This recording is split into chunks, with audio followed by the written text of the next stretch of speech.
BRS leader Rashid शरीफ ने कहा है कि कर्नाटक के तमाम अवाम को वो मुबारकबाद पेश करते हैं। उन्होंने इंतखाबी नताइज पर रद्द-ए-अमल ज़ाहिर करते हुए कहा कि south Indian Muslim personal law board की टीम ने कर्नाटक में मुहिम चलाई थी, इसीलिए वो भी मुबारकबाद के मुस्तहिक़ हैं। उन्होंने तेलंगाना के मुसलमानों से इत्तेहाद का मुजाहरा करने की भी अपील की।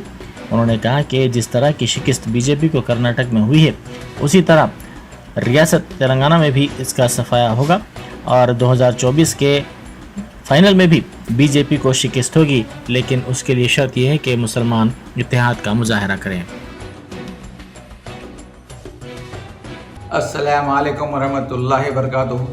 तमाम कर्नाटक के लोगों को मुबारकबाद पेश करता हूं। मैं south Indian Muslim personal law board की जानिब से जो पूरी team south Indian Muslim personal law board की जो कर्नाटक में आके मेहनत करी है, मैं उनको ही मुबारकबाद पेश करता हूँ। आज जो रिजल्ट आया है कर्नाटक का, आज पूरे मुसलमान होने का ये फायदा होता है, एक होने का ये फायदा होता है।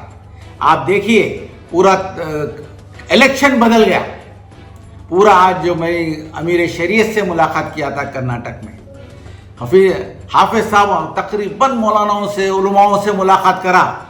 अल्हम्दुलिल्लाह आज रिजल्ट ये आया। आज बजरंग दल भी बचा नहीं सकी, ना बजरंग दल ना बजरंग बली बचा नहीं सके। आज उन्हीं की दुम से है सो बीजेपी जल गई, खाक हो गई। इसी तरीके से तेलंगाना में भी हमारा इलेक्शन है। अब आज यहाँ के भी मैं मुसलमानों को अपील करूंगा कि सब हो जाओ, सब एक हो जाओ। उसके बाद ऐसे रिजल्ट आते। बीजेपी का बिल्कुल सफाया, जैसा आईपीएल चल रहा हर उसी तरीके से, जैसा कर्नाटक गया उसी तरीके से हर स्टेट बीजेपी के जाने वाले हैं।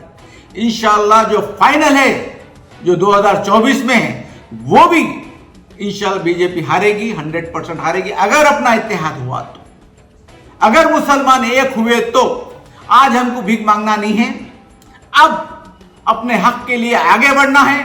अपने हक है सो चाहे वो कर्नाटक हो, चाहे तेलंगाना हो, चाहे कहीं भी इलेक्शन हो, अपने हक के लिए आगे बढ़ना है और अपना हक इस तरीके से बात करके लेना है कि भाई अगर आप अपना हमारा हक दे सकते हैं तो हम आपके साथ हैं, वरना हम अकेले लड़ेंगे, वरना हम मुसलमान पूरे एक होकर एक बड़ी ताकत बनाएंगे। बड़ी ताकत बना के पूरे माइनॉरिटीज को ले लेंगे। इंशाल्लाह दलितों से बात करेंगे, बात करके हम भी अपना मौका बनाएंगे। इंशाल्लाह हम भी सीएम बन सकते हैं।